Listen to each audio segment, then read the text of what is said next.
Hello，各位朋友，我快講普普馬特5分鐘啊！嗱，今日個大市最後升，但係普普馬特仲要跌9%嚇，最多跌十幾個 percent 啊！咁如果好多人今日咧同埋上個星期都好多人問我普普馬特邊睇嘅，我覺得用講可能會比較快少少。講到普普馬特咧，可能要回顧翻之前。嗱，今年初咧一路升啦，好多人都唔敢追，唔敢追啦。大部分散戶啦嚇，去到7月份，7月份公布業績之後咧，佢係跌嘅喎，隔日先至升喎，先跌。業績後，業績後係跌啊，唔係業績前啊，業績後跌，隔日先升喎。大家都唔知佢點解升，升咗一段之後咧，先知道佢公布原來染藍即係納入恒生指數啊。咁啊，當然啦，納入恒生指數之後咧，就好多人都大行調高目標價啦。好多新聞標題全部都睇好噶啦，或者仲話今次會打破個宿命，普普馬特咧就唔會好似以前咁染藍魔咒，一入恒指咧就跌噶啦，深似海啊。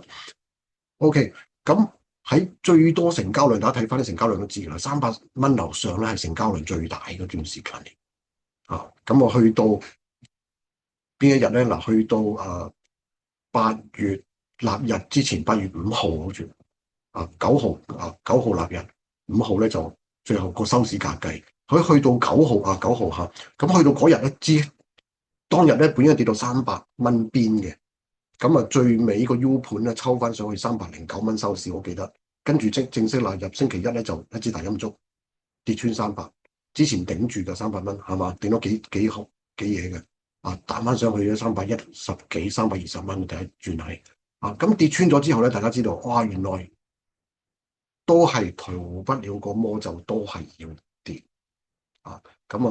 開始新聞標題唱淡啦，大行調低目標價跌到落去250蚊邊，最低246個幾啦嚇，咧就打得好多次底嘅。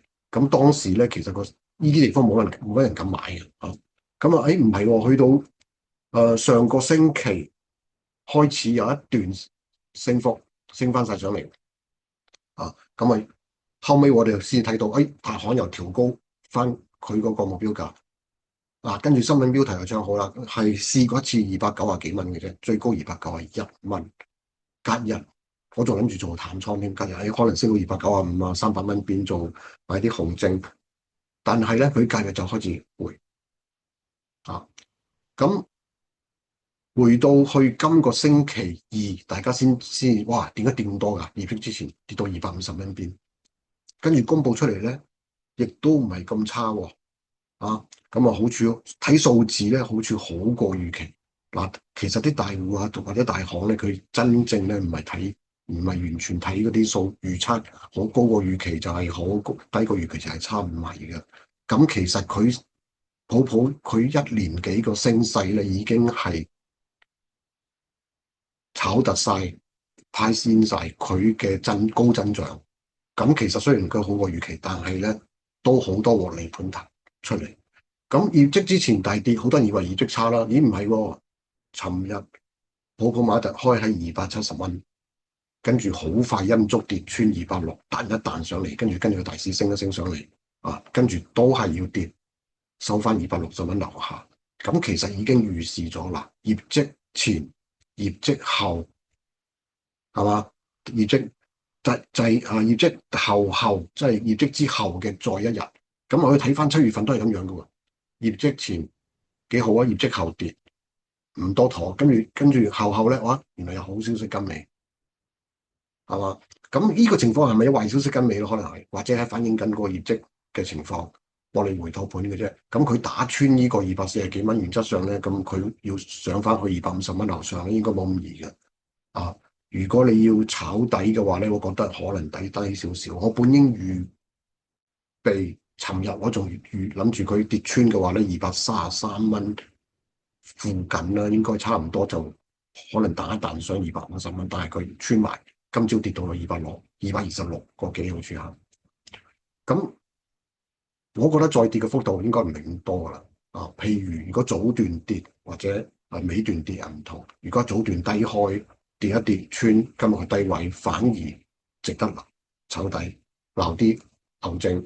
你揀嗰啲你想穩陣啲，咪揀啲200蚊樓下收回噶咯。就唔係睇好長嘅咋嚇。咁啊彈翻水240零蚊，247到250蚊就要走㗎。賺廿零蚊到走㗎啦嚇。咁如果你炒得好，咪可以賺到30蚊。咁呢個咧就係普馬特嘅睇法啦。5分鐘講完。咁未來咧，我覺得上唔翻250蚊咧，就算上翻咧都唔好追好倉住。咁睇下依轉跌到去邊先。好，咁今日講到呢度，拜拜。